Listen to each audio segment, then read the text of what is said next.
Hello to any new viewers and welcome back to anyone that has joined us before. I'm Vadd and today we are playing Clash of Clans. We are going to take a look at the Super Wizards. The Super Wizards in Clash of Clans are very strong. That chain lightning bolt attack, they send that fire bolt that changed. I don't know if it's fire or lightning. It gets a lot of value in a lot of the current Town Hall 13 base meta. We're also going to be running that Ocho Quaco. That's right, 4 earthquake spells and another 4 earthquake spells for a total of 8 earthquake spells. And we're using the newest siege machine with that log roller. The key to the Super Wizards is to get something a little in front of them, tanking for those wizards. If your Super Wizards get too far ahead of your tankier troops, they're going to go down and you're going to lose a lot of that chain value that you could be getting from those Super Wizards. Another key to this attack strategy succeeding is that you get your Royal Champion down a little bit late. You want to let the attack develop, and then as the attack develops, then you drop your Royal Champion to further path and guide your troops. With this attack strategy, we're not only bringing Super Wizards, we're also bringing those Golems. That's right, the Golems did get another level at Town Hall 13, which is very exciting, and those Golems are super tanky, which is exactly what we want in front of our Super Wizards. We want those tanky troops. Those tanky troops might get stuck up on a wall, which is why we're bringing 8 earthquake spells. Here you can see in this Legends League attack that this base is absolutely wrecked. We came in on the opposite side of the Town Hall. You don't always want to come in on the opposite side of the Town Hall. You need to do a little bit of base reading to succeed. Here you can see it's kind of this wacky octopus looking base with multiple kind of little circles and square compartments and some funky wall lines. Not an issue.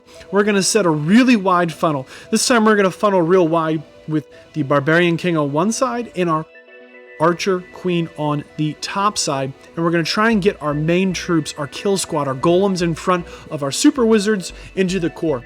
One of the reasons we bring those witches to support the Super Wizards and the golems is to get more of those spam troops out. When we see these point defenses, they can be trouble for some of these Super Wizards, but the witches don't struggle with point defenses. So this army altogether is really built around how can we keep our Super Wizards up and alive and getting as much chain value as possible.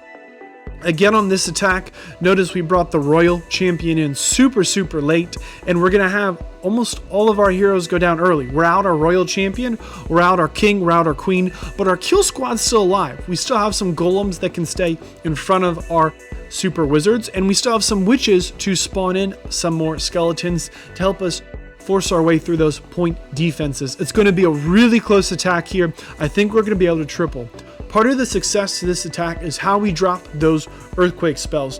Did you see how we used the first earthquake spell to really open up the compartment into the eagle? And we used that second earthquake spell to really open up one of those little circular compartments at the top side of the base. Our Royal Champion took out one of the bottom side compartments.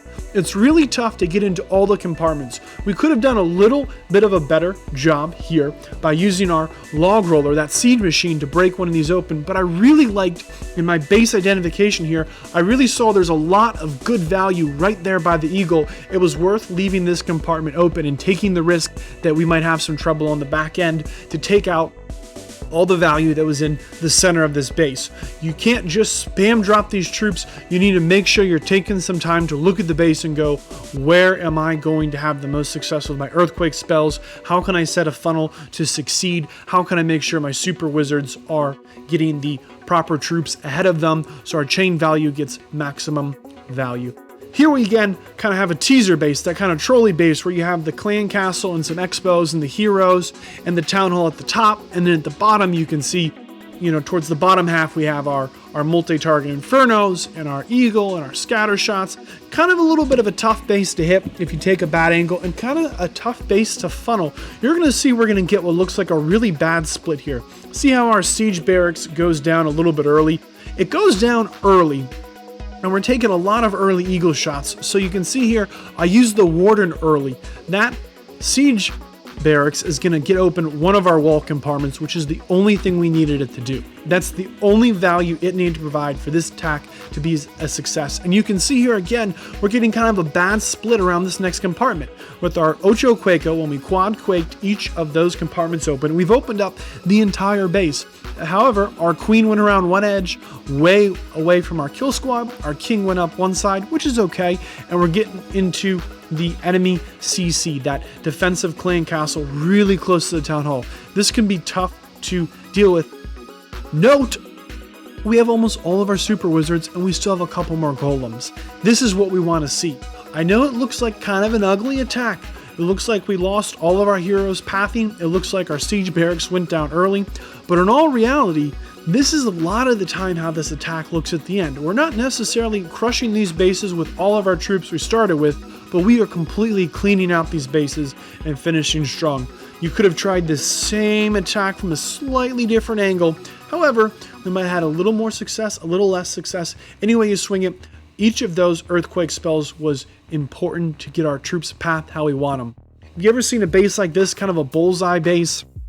This is the base that the super wizard's value is maximized on. These buildings are way too close together, and the way these walls are set up, it pretty much creates the perfect funnel for our troops to go right into this base. That's right, we already know where our troops are going to go, and if our golems just path around the outside edge of this base, not a big deal.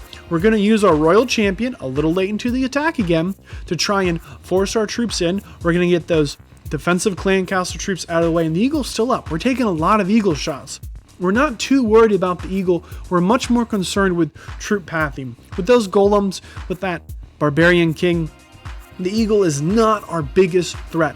Our biggest problem is that we path into a bad compartment and our troops just bash their head against a wall and die. Right now, as you can see, this base is getting destroyed. Did our golems go down? We're down to our last golem. Yes. Did our heroes go down? They're doing a little better this time. Did our queen completely lose the troops? Yes. With those super wizards and those witches, we get enough damage that we can push our way deep into the base, keeping our golems in front of our kill squad. Once again, we're wrecking another base. This next attack is actually the first attack of my Legends League season this past season.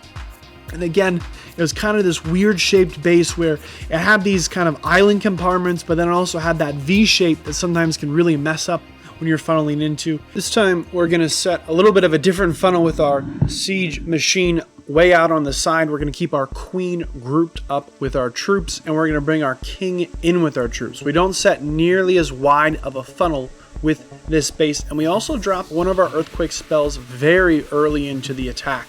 This is looking real problematic as we come into, again, kind of another funky shaped base. We're going to get the eagle down early. One of the things when we're running into those 3 single target infernos, I like to take that eagle out a little bit early because I'm concerned I might lose a golem a little bit earlier into the attack. That way our witches and our wizards can power through those single target infernos. Even though it's a little bit of a funky shaped base, with those 8 earthquake spells, we've opened up every single compartment except that one little island at the end. If you've watched the previous attacks, you know we're not worried about that island at all. The CC troops are down. This army composition does not struggle with defending clan castle troops. A poison spell is usually more than enough to take them out. With the wizards and the witches, we can target ground and air, and we pretty much run right through whatever's in that defensive clan castle. One thing that can be a little tricky is that town hall. A lot of the times we start this attack opposite of the town hall on the base. That's why we bring those freeze spells. Those freeze spells provide a lot of value for our team composition here. And again, we're going to bring in the royal champion to isolate that island and remove it as a problem. This not only encourages our troops to continue to funnel into the center of the base and to take out the remaining buildings, but it also means even though we couldn't open every single compartment, we missed that one little island, we're still able to get through that island and wreck this base. We still have the Barbarian King up. We're not worried about the Barbarian King. He doesn't do enough damage to kill these golems. He doesn't do enough damage to really deal with these witches. This base is pretty wrecked. you could have done this same attack from the top and you probably would have failed. Those 3 single target Infernos were going to be a little too much on the back end, and leaving the Eagle up for the entirety of this attack is going to guarantee that your golems go down and that Eagle has a chance to target your super wizards and super witches, which is going to be a hard fail if you let that happen. We don't always come in right at the Eagle. We always come into these bases for pathing. That's the only thing we're looking at. How can we get our golems path into the base in a position where they are tanking for our wizards and our witches? Sure, the teaser base is super scary and it tempts you with all that loot at the top, but the danger of the base is to get some failed pathing and leaving up 2 of those islands. If we left up both of those islands, we would be in massive trouble trying to finish the back end of this base. This base is not only looking super wrecked, our heroes are down again. A lot of the times our heroes do not survive these attacks. Don't panic. That's okay. We don't have a heal spell. We don't have any healers. And we expect our heroes to get as far as they can and they're going to go down. But look, we still have our wizards. Those super wizards, their chain value is going to help us clear out these last few buildings. We still have our witches. Those witches are going to help with these point defenses. Those defenses that don't do any splash damage or area of effect damage. They just target one single target at a time. We're going to have no problem running right through this defending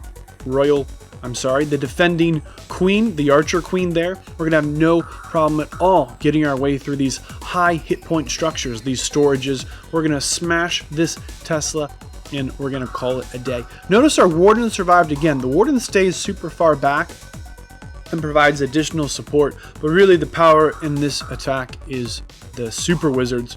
Make sure you do a good job identifying what attack should be used on what base. Make sure your tanky troops are in front of your damaging troops, those super wizards. I hope you have a lot of fun with this super wizard attack. I have a lot of fun trying them out. I have a lot of fun using them. I'm sure you too can have great success in your journey. Until next time, peace. If this video provided any value for you, smash that thumbs up button. If you learned something or enjoyed this video, share it with a friend. If you are new here, please consider subscribing. If you have joined and enjoyed before, welcome back. If you would like to see more quality content, please consider joining me in supporting the channel through Patreon and utilizing the affiliated links. Thanks!